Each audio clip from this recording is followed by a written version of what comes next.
El tema de hoy es la gestión de tesorería. Hoy vamos a hablar sobre cómo gestionamos la tesorería, el dinero o materiales fácilmente convertibles en dinero, fungibles en dinero rápidamente en la empresa.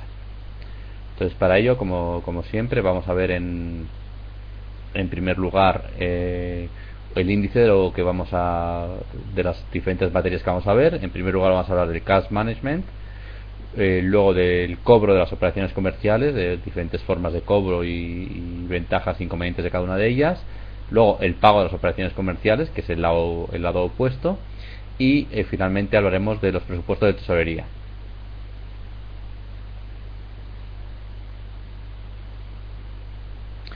Entonces, pasando a hablar de cash management, vamos a ver en primer lugar a su definición, que es la gestión del dinero que la empresa necesita para sus operaciones habituales. Es decir, el cash management maneja todo el efectivo que tiene la empresa, pero normalmente se centra en lo que se llama los movimientos operativos o las operaciones habituales. Es decir, una fábrica de gel, de champú y demás, se fijará en la compra de materias primas, en los pagos a proveedores, transportistas y demás. No se va a fijar tanto evidentemente en la compra de una fábrica nueva o de una maquinaria nueva, porque normalmente esos suelen ser presupuestos adicionales, que también forman parte de cash management, pero no implican la parte más habitual. Entonces, con el cash management buscamos tres cualidades principales.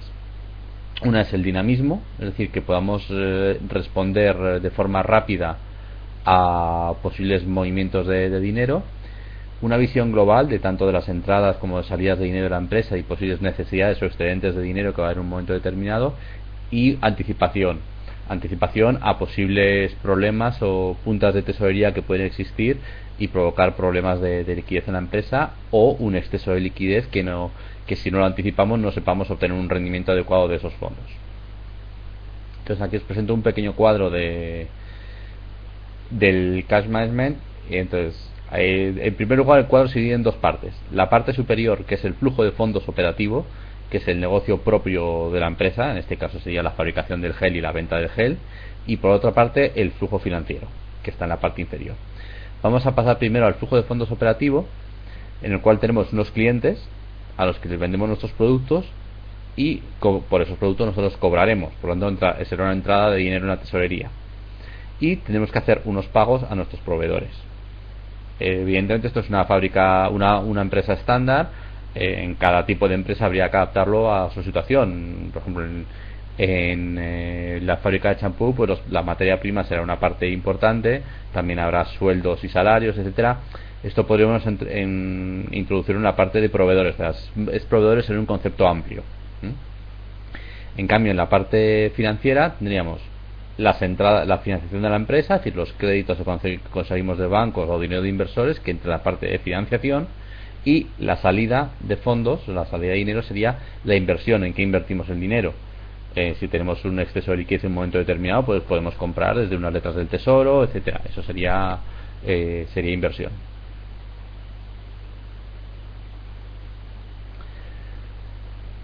Dentro del cash management hay diferentes conceptos que son. Cash management es una forma de llamarlo genérica que engloba diferentes conceptos. Uno de ellos es la gestión de tesorería, que es la gestión del dinero una vez que ya ha entrado en las cuentas de la empresa. Por tanto, ¿qué cuentas serían? En la parte del activo serían las cuentas de disponible, lo que hay en caja y bancos básicamente, o incluso algún instrumento financiero a muy corto plazo que sea rápidamente liquidable de forma inmediata. Podría ser, un depósito bancario que puedas cancelar, algo de ese tipo. Y por la parte del pasivo tendríamos la financiación bancaria.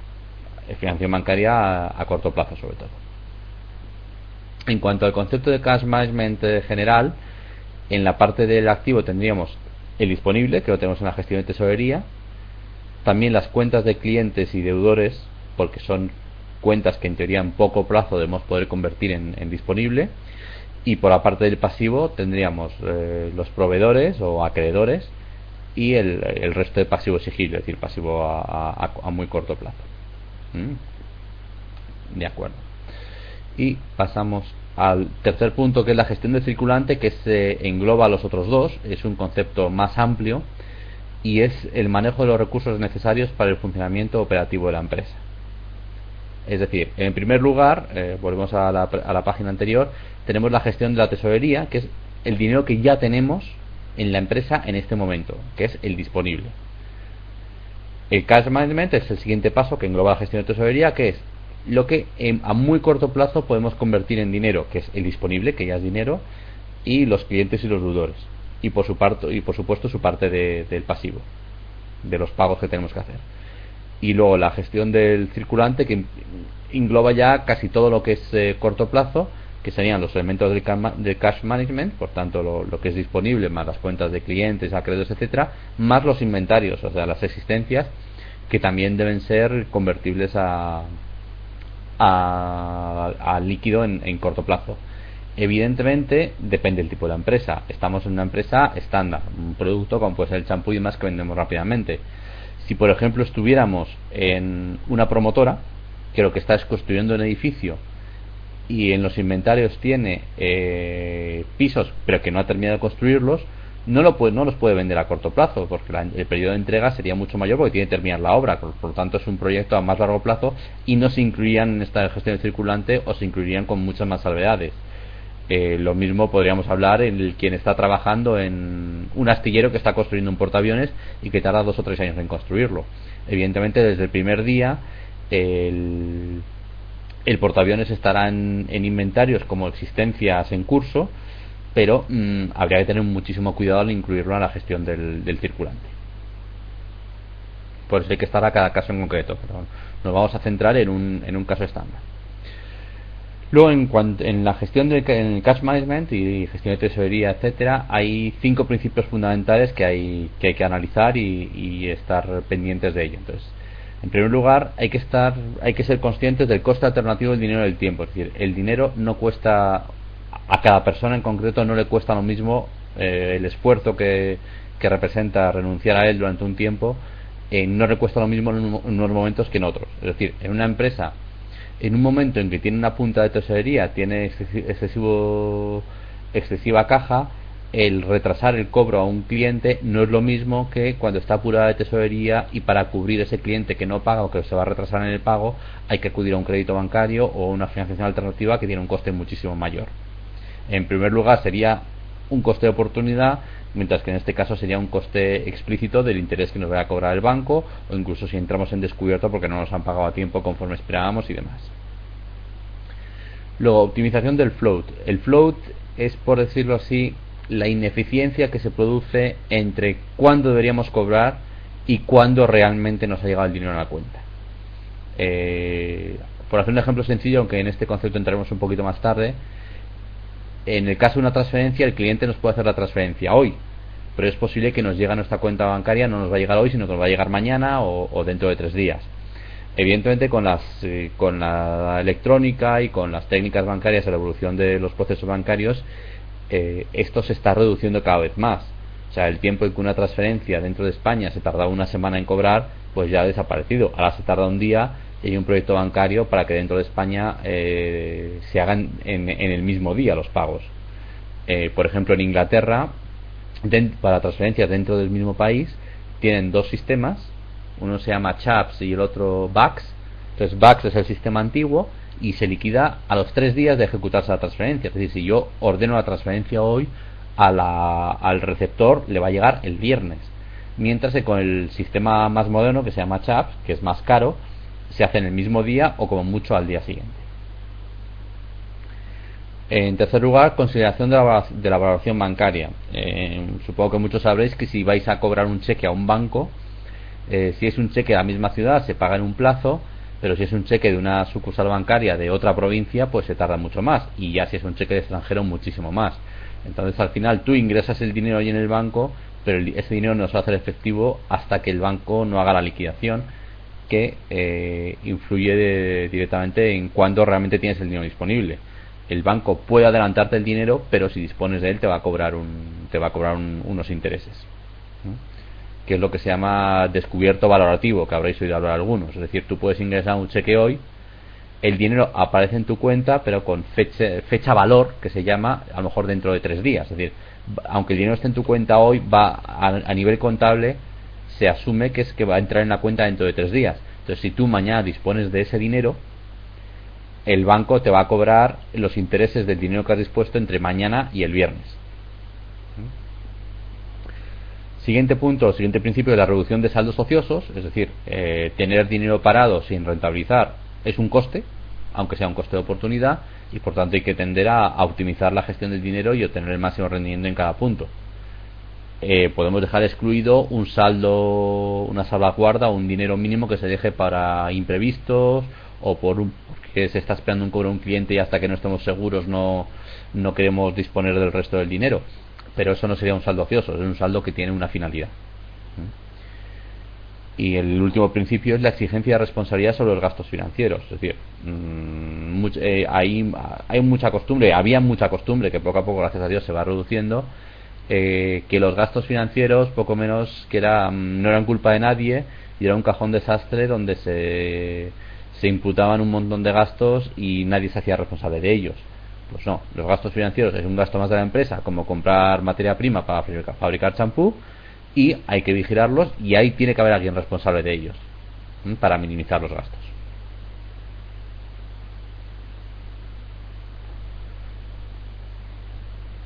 ¿Alguna duda hasta ahora?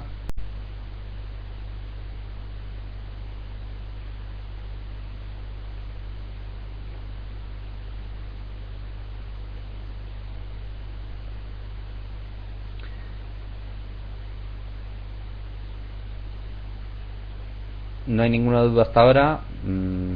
Básicamente hemos hablado de una introducción al cash management, que es la gestión del efectivo y de la tesorería y de los movimientos a corto plazo en la empresa, y 3 conceptos y los principios fundamentales. Entonces vamos a pasar a hablar del cobro de las operaciones comerciales. Es decir, cuando hacemos una operación con un cliente y le vendemos una caja de champú, hay un proceso en el cobro que se llama, que diferentes etapas, que se llama el circuito de cobro, que es el proceso que se produce desde que formalizamos la venta al cliente hasta que recibimos el pago del producto por el cliente, sea un producto, sea un servicio, lo que sea. Entonces, la duración de este circuito del tiempo de este circuito de cobro es un coste para la empresa, porque implica la diferencia entre disponer del dinero hoy a disponerlo cuando realmente lo cobremos. Entonces, hay un concepto que ya lo vimos cuando estudiamos los ratios financieros, que es el periodo medio de cobro, es decir, el cálculo medio de cuánto tardamos en cobrar un servicio o un producto. Os recuerdo la fórmula, que es 365 días por el saldo medio de la cuenta de clientes a lo largo del año y dividido por las ventas del año. Entonces, esto nos va a decir cuántos días de media estamos tardando en cobrar a los clientes. Aquí vamos a ver un pequeño gráfico de lo que os decía el circuito de cobro. Vamos de izquierda a derecha. Entonces, en primer lugar se produce una venta al cliente. Una vez que se ha acordado la venta, se le suministra, se envía el paquete y se le entrega al cliente. Una vez que el cliente lo ha recibido, se entra en el proceso de facturación. Se inicia el cómputo de cuándo se ha entregado la mercancía al cliente y la preparación de la factura. Una vez que se emite la factura, al cliente se da un plazo de pago. Es decir, esa factura habéis visto muchas facturas que vendrá escrito: esta factura deberá valorarse en un plazo máximo de 10 días, etcétera. Con lo cual, esa factura lleva, por decirlo así, un vencimiento, que es la fecha límite en la que debe cobrarse. A partir de ahí, entre que llega la fecha de vencimiento y se produce el cobro, pasa un plazo, y luego entre que se produce el cobro y que realmente el dinero ha llegado a nuestra cuenta y lo tenemos disponible, pasa otro plazo. Entonces, aquí en este gráfico podemos ver diferentes conceptos entre la venta y la entrega está el suministro, entre que se produce la entrega y se emite la factura es el proceso de facturación, entre la factura y la fecha de vencimiento de la factura es la previsión de cuándo podemos cobrar, y luego aquí entramos en los conceptos que mencionaba antes del float, que es entre cuándo esperamos cobrar y cuándo se produce el cobro, el float comercial, y cuándo realmente está abonado en cuenta es el float financiero, que son, por decir así, ineficiencias que provocan ese retraso. Entonces, a su vez, esto es por un lado el crédito comercial, que es desde que se inicia a computar el tiempo hasta que llega la fecha de vencimiento para el pago de la factura. Es lo que se llama el crédito comercial, es el tiempo que le estás dando al cliente para que te pague. Y el resto, el float, que son las ineficiencias desde que le ha llegado la fecha venciente para que te pague el cliente a cuando el dinero llega realmente a tu cuenta. Y todo este concepto, desde la entrega hasta el abono en cuenta, es lo que se llama el crédito financiero o crédito total financiero. Evidentemente, esto, como os decía antes, es un cuadro estándar y en cada empresa tiene, claro, por su tipo de negocio, que tiene que adecuarlo a sus necesidades y a sus circunstancias. Bueno, supongo que todos sabéis lo que es una factura en el día a día, pero por si acaso lo que es el concepto legal es el documento que pone en manifiesto la deuda que un cliente mantiene con la empresa como consecuencia de la entrega de productos y servicios. Es decir, el procedimiento habitual en operaciones entre empresas, lo que se llama el business to business, y empresas que ya se conocen, en primer lugar se realiza la entrega del producto y luego se genera la factura y posteriormente se cobra. No es lo mismo que en la tienda de la esquina, que tú pagas en el momento que te entregan el producto y la factura, donde ahí se hace todo de forma inmediata. Pero en el mundo de procesos entre empresas, sobre todo si las empresas llevan tiempo teniendo relación entre ellas, suele dilatarse en el tiempo entre la entrega de la mercancía, la emisión de la factura y el cobro. Entonces, una recomendación, evidentemente, es muy recomendable agilizar el proceso de facturación para que la duración del circuito de cobro sea mínima. Es decir, porque hasta que tú no envíes la factura al cliente, la factura llega al cliente, él se puede llamar a andar, es decir, mientras no me des la factura yo no te puedo pagar, porque no tengo el documento jurídico para soportar el pago. Por tanto, esa parte que es por lo que no vamos a poder en ningún caso poder cobrar al cliente, es lo que tenemos que minimizar. Porque luego ya el proceso entre que emito la factura y me paga el cliente, ya podré negociar con él si me pagas en tal fecha o en tal otra, en tantos días o en número menor o mayor de días, podemos incluir en descuentos o en recargos. Pero hasta que no esté la factura emitida no puedes negociar nada de eso.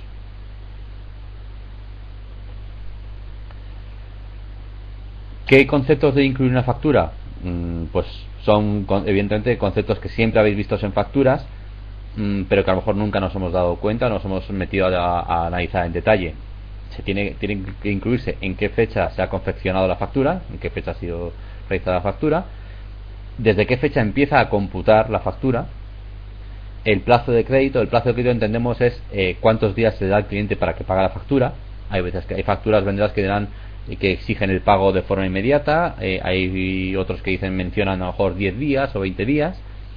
La fecha de vencimiento, que es por tanto hasta qué fecha límite tiene el cliente para pagar, y evidentemente se incluyen datos comerciales como el importe de la factura, los conceptos, el IVA, las formas de pago que se admiten, si por transferencia bancaria, si por cheque, etcétera. Ahora vamos a comentar los diferentes medios de cobro. También, evidentemente, dependiendo del tipo de negocio, se utilizan más unos que otros. Entonces, en primer lugar podemos hablar del efectivo, que realmente se utiliza en operaciones pequeñas y casi siempre cuando hay un cliente final, un particular, porque entre empresas normalmente, para que quede mayor constancia del pago, se suele realizar por vía bancaria. Habréis visto además que el manejo de efectivo cada vez en cantidades importantes cada vez es más complicado por tema de fiscalidad, que el manejo de cantidades grandes de efectivo induce a pensar que hay algo raro detrás. Entonces las empresas limpias y claras suelen procurar limitar mucho su uso. Hay veces que es necesario, pero pues suelen limitar mucho su uso. También influye muchísimo el país en el que estés trabajando. Normalmente un país, cuanto más desarrollado está, en menor uso del efectivo hacen la vida diaria. Es decir, hay países donde es que se utiliza la tarjeta de crédito para pagar hasta un café, mientras que hay otros países donde, debido a problemas bancarios o que la gente no se fíe tanto de los bancos, mucha gente utiliza un mayor porcentaje de efectivo. Me estoy acordando, por ejemplo, ahora en Argentina, así como en España, en el 99% de los restaurantes y demás te aceptan tarjetas de crédito. En Argentina, por ejemplo, lo aceptan en muchos sitios, pero con un recargo.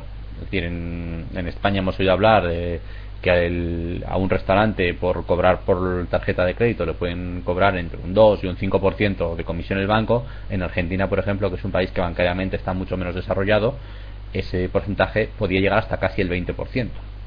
Entonces, evidentemente, los restaurantes le decían: oye, si me pagas en efectivo te cobro menos que si me pagas con tarjeta de crédito. Otra forma de pago es el cheque. Dentro del cheque hay el cheque ordinario, que es el que sale de tu cuenta corriente. También está el cheque bancario, que son fondos del banco que previamente habrá cobrado al que tiene al pagador. Cada uno tiene unas garantías diferentes. Entonces el cheque no se usa mucho en España, la verdad, porque en España emitir un cheque sin fondos, pues básicamente no tiene ninguna consecuencia. En algún momento fue delito, pero ya no lo es. Entonces, recibir un cheque de una persona que no conoces y que no tienes indicación de si es persona fiable o no, es como recibir un papel mojado muchas veces. Entonces, en España se utiliza muy poco. Por ejemplo, en otros países, en Inglaterra hasta hace muy poquito, se utilizaba mucho más el cheque, pero iba asociado a la tarjeta de débito. Entonces, en la propia tarjeta de débito se mencionaba qué importe máximo del cheque estaba garantizado por la tarjeta de débito. Entonces tenían un logotipo pequeñito por detrás, donde ponía o 50 libras o 100 libras o 200 libras, lo que fuera, y entonces ese cheque se podía utilizar. Cheques por debajo de ese importe se podían utilizar en cualquier sitio, porque la tarjeta de débito lo garantizaba. Evidentemente, estos productos están más destinados, el efectivo de la tarjeta de crédito están más destinados a clientes finales, particulares. El cheque hoy día se utiliza casi exclusivamente entre empresas que ya tienen una relación establecida entre ellos y se conocen bien, o con clientes muy determinados de los que sabes perfectamente que no va a haber ningún problema con el pago. Luego podemos hablar de los efectos comerciales, que vamos a comentar más tarde un poquito más. Las transferencias bancarias, que es el procedimiento estándar hoy día, y podemos mencionar aquí como procedimientos modernos, pero cada día están cogiendo mayor importancia, sistemas de pago como PayPal, que se empezaron a utilizar realmente entre particulares, PayPal es un sistema de eBay para compraventas entre particulares, pero cada vez hay más empresas que lo utilizan. Tiene un coste relativamente alto, pero para determinadas empresas es útil, sobre todo aquellas que se dedican a vender mucho por internet. Sistemas como Mobile Pay o pago con móvil, que en España no está muy desarrollado, pero en otros países está más avanzado, y muchos otros sistemas más modernos. Entonces vamos a hacer ahora algunos comentarios lo que os comentaba sobre el cheque. El cheque, al fin y al cabo, descarga la responsabilidad del pago en el cliente, es decir, es el cliente el que firma el cheque y el que sabe si tiene fondos o no. Tú, el que tienes que cobrar, estás, entre comillas, por decirlo de forma coloquial, vendido. Eso es un inconveniente, porque no sabes si el cliente va a tener fondos o no.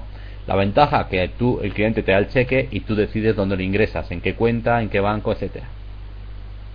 Entonces, como os comentaba, es un método adecuado para clientes solventes y fiables, pero también lo que os comentaba antes, las diferentes regulaciones que hay sobre los cheques sin fondos.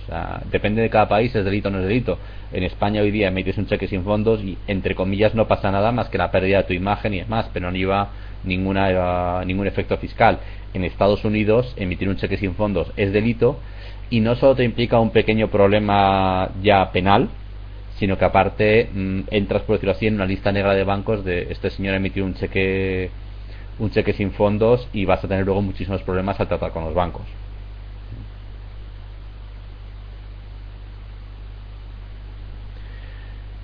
Los efectos comerciales son documentos propiamente, como su nombre indica, comerciales, de la relación entre un proveedor y un cliente, donde conllevan un plazo de vencimiento.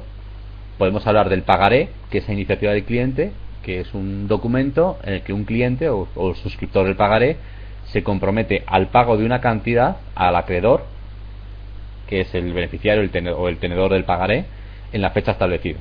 Es decir, un proveedor le ha mandado una caja de champú al cliente y el cliente le devuelve un papel donde pone un papel oficial que debe estar timbrado, donde pone pagaré, normalmente se ponía en mayúsculas, subrayado, muy destacado, y en qué fecha y qué importe, etcétera, al proveedor. Evidentemente, si llegada a esa fecha el cliente no te paga, tienes un documento legal que que tiene la obligación de pagar, pero ya estamos entrando en su nivel de solvencia para ver si el cliente te puede pagar o no. Otros efectos comerciales son los que se llaman efectos negociables, que también son a iniciativa del cliente. Hay muchísima variedad y creo que no merece la pena hoy día entrar a hablar de ellos, porque es un tema bastante no complejo, pero se adapta mucho a cada circunstancia en concreto de la operación. Y luego la letra de cambio, que muchos habréis oído hablar. Ahora pondremos un par de ejemplos, que es un documento de pago, pero lo diferente de la letra de cambio es que es a iniciativa del proveedor. Entonces, la letra de cambio, en primer lugar, en España está regulada por la ley cambiaria y del cheque, entonces le da unas características especiales, una mayor protección.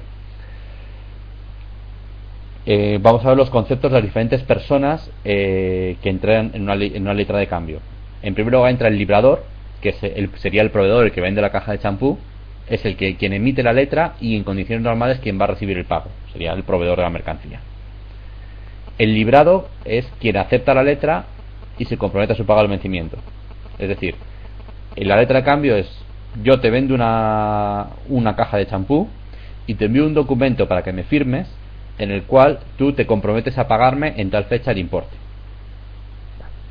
Una vez que tengo ese documento, yo con ese documento puedo ir a un banco o a una persona y decirle: oye, esta persona se ha comprometido a pagarme con esta letra de cambio dentro de un mes, por ejemplo, este importe.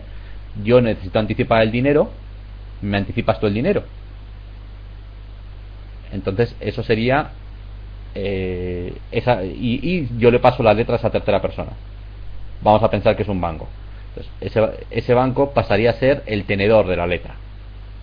Yo le he entregado la letra de cambio, se la he endosado, y él a cambio me ha pagado un dinero por esa letra de cambio. Evidentemente, si el cliente me va a pagar 1.000 euros dentro de un mes, el banco no va a pagar 1.000 euros hoy, me va a pagar 900, 950 o no, lo que negociemos. Y sería dueño de esa letra de cambio y podría ir en la fecha de vencimiento a cobrar esa letra de cambio al cliente. Y un cuarto concepto es el avalista, que es la persona que responde del pago de la letra en el caso de impago o parte del librado. Es decir, no siempre hay avalistas en las letras de cambio, es una persona externa que dice: oye, yo me fío de que el librado va a pagar la letra de cambio, entonces avalo que si él no paga, lo pago yo. Evidentemente los avalistas lo pueden hacer o por amistad o como negocio. Sí, conocen que el librado puede pagar, o en todo caso tienen cómo reclamarle el pago al librado. Dice: yo por una comisión ejerzo de avalista. Y ahí se puede entrar en muchísima casuística, pero ese es el concepto de la letra de cambio. Realmente hay un librador, que es el que dice: yo he vendido un producto y te emito la letra de cambio que tú me vas a aceptar, para que me vas a firmar comprometiendo a pagar en tal fecha. Y hay librador y librado, y a partir de ahí ya hay figuras accesorias que no siempre están, como puede ser o un avalista o un tenedor. Entonces aquí tenemos una primera letra de cambio. A ver, me las he bajado de internet, por tanto he mantenido los nombres, porque si metéis letra de cambio en Google os va a aparecer, no me he preocupado de borrar demasiado. Entonces aquí tenéis un modelo de letra de cambio. En España se compraban los estancos, creo que hoy día también. Entonces suele haber es un papel específico que, dependiendo del rango de dinero, tiene un precio u otro. Entonces esta, por ejemplo, es 1,98 euros, y no he llegado a ver bien, pero creo que es de 300 a 700 y pico euros. Entonces se dice el lugar de libramiento, y la fecha, que con lo cual esta letra de cambio el librado se compromete a pagar el 30 de abril del 2003 en Málaga. La moneda, el importe por esta letra de cambio, perdón, el 30 de abril es la fecha en que se firma. Vencimiento es la fecha en que se compromete al pago, que es el 29 de julio del 2003, por lo tanto estarán 90 días. El importe en letra, casi como si fuera un cheque. En dónde se va a pagar, que es en la caja rural, y de qué cuenta se va a pagar, que es de esta cuenta corriente, de este código. Aquí estaría el acepto por parte del librado de acepto pagar eso. Y luego este es el domicilio del librado, en este caso Marta Lourdes Rizo. Cláusulas sin gastos, que no se repercutirían gastos al librador. Y la empresa que debe cobrar, que es el librador, que es Bisumar. Aquí tenéis un primer ejemplo. Aquí adelante he puesto otro segundo ejemplo. Esta no ha quedado demasiado bien en el PDF, pero veis, lugar de pago el domicilio del librado, la moneda euros, el importe está de 50.000 euros y el precio del papel timbrado es mayor, la fecha de firma, la fecha de vencimiento, el acepto firmado por parte del librado, aquí abajo a la izquierda, aquí el domicilio del librado y aquí el domicilio del librador. Y dónde se puede cobrar, aquí pues esta está rellenada de, entre comillas, de ejemplo, un cortijo de Jaén y este número de cuenta corriente. Si alguien tiene dudas o tiene curiosidad, yo os recomiendo que vayáis a un estanco, pidáis una hoja de letra de cambio de la más barata, que os va a costar unos centimillos, y para el que no lo haya visto nunca, pues lo va a poder ver por un coste muy barato. No va a llegar, no creo que la más barata llegue a medio euro, pues va a poder ver una letra de cambio y verla en mano y ver cómo funciona. ¿Alguna pregunta hasta ahora de las letras de cambio o del resto de formas de cobro de operaciones comerciales? De acuerdo, pues pasamos al siguiente concepto, que es el lado opuesto, que es el pago a las operaciones comerciales. ¿Cuál es el proceso? Se realiza una compra, se recibe el producto que se ha comprado, se recibe la factura, se prevé cuándo se va a pagar, se supone que lo más cercano a la fecha de vencimiento posible para poder disponer de ese dinero antes. Mientras tanto, llega el vencimiento, se realiza el pago y el cargo en la cuenta como consecuencia del pago.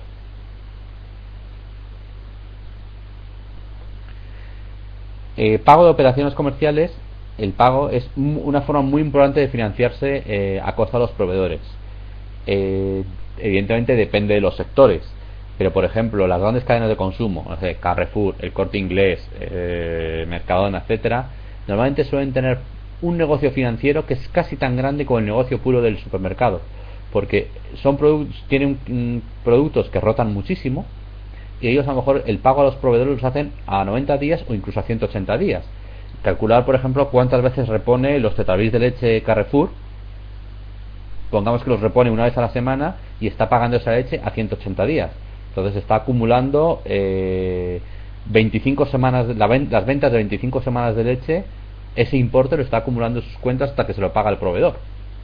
Es decir, si está pagando a 180 días, el 1 de enero habrá pagado la leche que ha vendido el 30 de junio. Aproximadamente. Entonces la leche de 6 meses que ha vendido en 6 meses todavía no la ha pagado, con lo cual tiene un dinero importantísimo en caja del que puede utilizar. De ahí que, por ejemplo, muchas de estas entidades tengan una tarjeta de crédito para clientes propia o medio asociada. El Corte Inglés tiene la tarjeta de Corte Inglés, Carrefour tiene una Visa propia, Mercadona también tiene una tarjeta propia, etcétera. Lo mismo puede ser en, no sé, Leroy Merlin, se me ocurre, o cosas de ese tipo. Y como os insisto, el negocio financiero es casi tan importante como el negocio tradicional.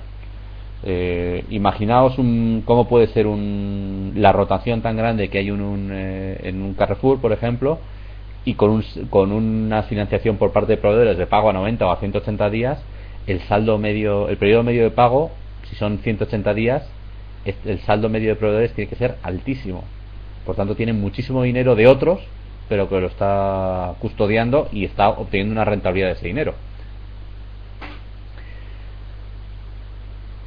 ¿Alguna duda de esto? Creo que era una cosa sencillita, pero bueno, creo que os puede servir. Pues ya pasamos al último punto entonces, que es el presupuesto de tesorería,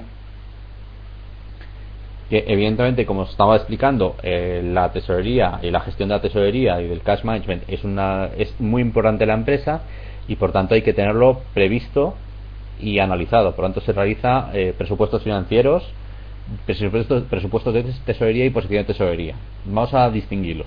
El presupuesto financiero es un análisis a medio o largo plazo. Refleja las necesidades de capital de la empresa y es un tema de estrategia, por decirlo así, por eso es medio o largo plazo. Entonces se define las políticas de financiación, es decir, qué ratio quiero tener entre recursos ajenos y recursos propios, qué parte voy a financiar con deuda a largo plazo y qué parte voy a financiar con deuda a corto plazo, ese tipo de decisiones. Con lo cual, eso se realizan un análisis cada mes, cada 3 meses, cada 6 meses, análisis y básicamente decisiones, o cada año incluso, dependiendo del tipo de negocio. Por su parte, el presupuesto de tesorería es la implementación del presupuesto financiero más en el corto plazo. Sería la parte táctica más que estratégica. Entonces, para realizar un presupuesto de tesorería se parte del presupuesto que ha realizado cada departamento de necesidades que va a tener de dinero o de generación que va a tener, en el caso del departamento de ventas, o financiero en algunos casos, y a partir de ahí se elabora después de sumar y restar el presupuesto de cada departamento, se realiza un presupuesto global de tesorería de la empresa. Esto realmente, dependiendo de empresas, se puede hacer análisis cada 15 días, cada mes, algo de ese tipo. Es un tema táctico. Y en último lugar es la posición de tesorería, que ahí se analizan al detalle las entradas y salidas del dinero a muy corto plazo. Es decir, la posición de tesorería en muchas empresas se analiza día a día o como mínimo semana a semana. Incluso con sistemas informáticos hay algunas que se lo tienen absolutamente en tiempo real. Como siempre hay que estar un poco al caso concreto de cada tipo de empresa. Pero quiero que os quedéis con la idea de que hay, por decir así, un presupuesto financiero que es estratégico, que básicamente vamos a decir lo que es anual, aunque bueno, hay análisis intermedios, pero fundamentalmente anual, incluso y se define la política para 3-5 años, en muchos de ellos, aunque luego pueda sufrir modificaciones. Hay un presupuesto de tesorería que se realiza de forma más o menos mensual, vamos a decir, que se basa en el presupuesto de cada departamento, que es una decisión táctica.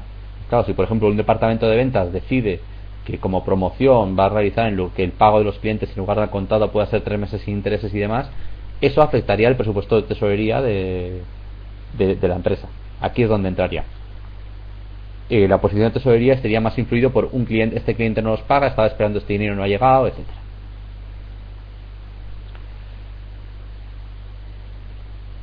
Aquí tenéis un pequeño cuadro comparativo entre los elementos de la previsión financiera.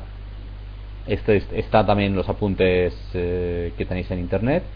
Es decir, la finalidad es la planificación estratégica, la ejecución táctica, la gestión diaria, dependiendo de los presupuestos.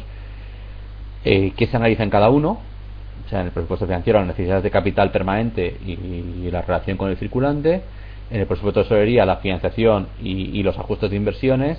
Y en la tesorería, básicamente, con el dinero que tenemos o necesidad que tenemos de dinero de forma inmediata, dónde lo reparto o de dónde lo obtengo. El presupuesto financiero actúa sobre el conjunto del balance, sobre los diferentes conceptos de activo fijo, activo circulante, o como mucho clientes, proveedores, existencias, cosas así. El presupuesto de tesorería en operaciones concretas o estimadas, aunque de forma más general, donde podríamos hablar lo que os comentaba de una nueva forma de pago para clientes, etcétera, y la tesorería ya en las operaciones que están cerradas y que está esperándose o el pago o el cobro de ese importe.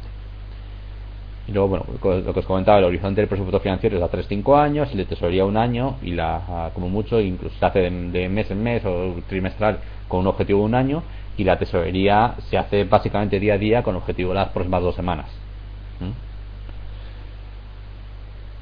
De acuerdo, pues pasamos al siguiente punto, que es cuáles son los objetivos del presupuesto de tesorería. La planificación, la gestión y el control. O sea, como casi todo. Planificar las políticas de circulante, las inversiones y el riesgo financiero que se quiere tomar. Como gestión y coordinación de los flujos de dinero que van a entrar y salir de la empresa. Obtención de recursos financieros cuando son necesarios o gestión de los excedentes, invertirlos de forma rentable, y la gestión bancaria, es decir, de hablar con los bancos y ver si me interesa un crédito de un banco a muy corto plazo, con cuál pueden ser las mejores condiciones, etcétera. Y también como control, porque entre lo que hemos previsto que vamos a recibir y lo que realmente recibimos, podemos detectar y ver desviaciones de si hay de forma rápida, si hay algún tipo de producto, por ejemplo, que se está vendiendo y no se consigue cobrar como se esperaba, etcétera. Un tipo de producto o un cliente, vamos.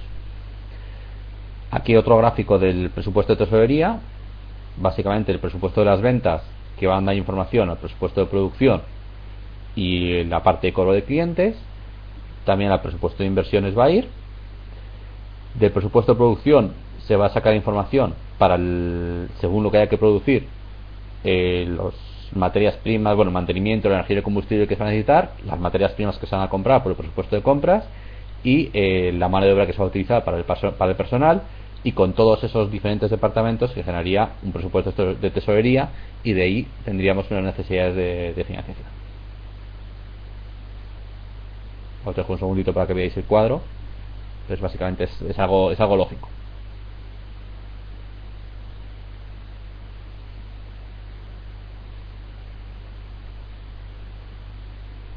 Luego, el objetivo del presupuesto no es obtener los fondos, sino identificar las necesidades o los excedentes de capital. El presupuesto es un instrumento, eso es muy importante. El objetivo no es hacer un presupuesto de tesorería, sino hacer un presupuesto de tesorería para obtener información que nos sea útil.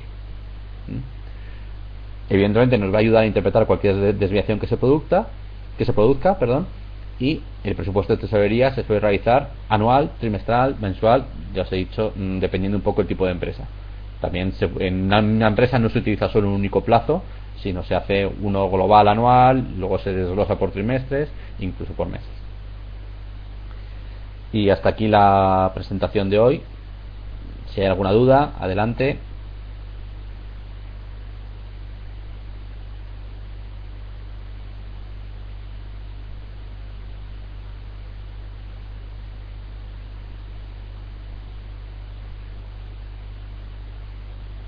Adelante, la pregunta sobre tesorería.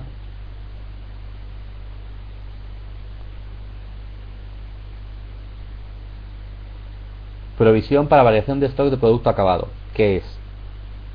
Tendría que ver dónde aparece, pero me induce a pensar que podría ser, por ejemplo, una empresa que tenga un producto que al mantenerlo en los almacenes pueda deteriorarse o pueda reducirse de tamaño, etcétera. No sé qué tipo de producto es. Se me está ocurriendo una mina que genera un producto. Imagínate una mina que extrae carbón. El carbón normalmente se suele almacenar a aire libre, y el carbón que tú tienes almacenado a aire libre, cuando llueve, el agua arrastra parte de ese carbón. Entonces sería una bajada. Si son cámaras de fotos, la verdad no se me ocurre cómo enfocarlo. O sea, el ejemplo del carbón lo estaba viendo claro. A ver, si tienen muchas unidades en stock, ¿sería negativo?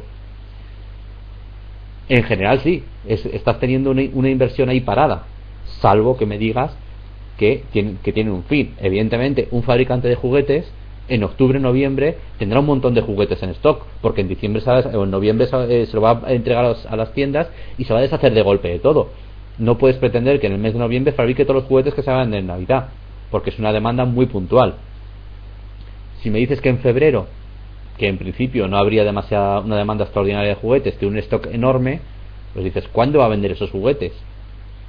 Pues con los cumpleaños de los niños, y como mucho pensando así en final de curso. Entonces tienes un stock de juguetes enorme en febrero que esperas poder deshacerte de él como pronto en junio. Tienes ahí, entre comillas, dinero parado durante 4 meses. Si lo tienes porque se te ha generado por fuera, es un fallo. Si tiene un motivo determinado y una explicación, no tiene por qué serlo. Es decir, tener juguetes acumulados en noviembre es totalmente razonable, tenerlos en febrero no lo es.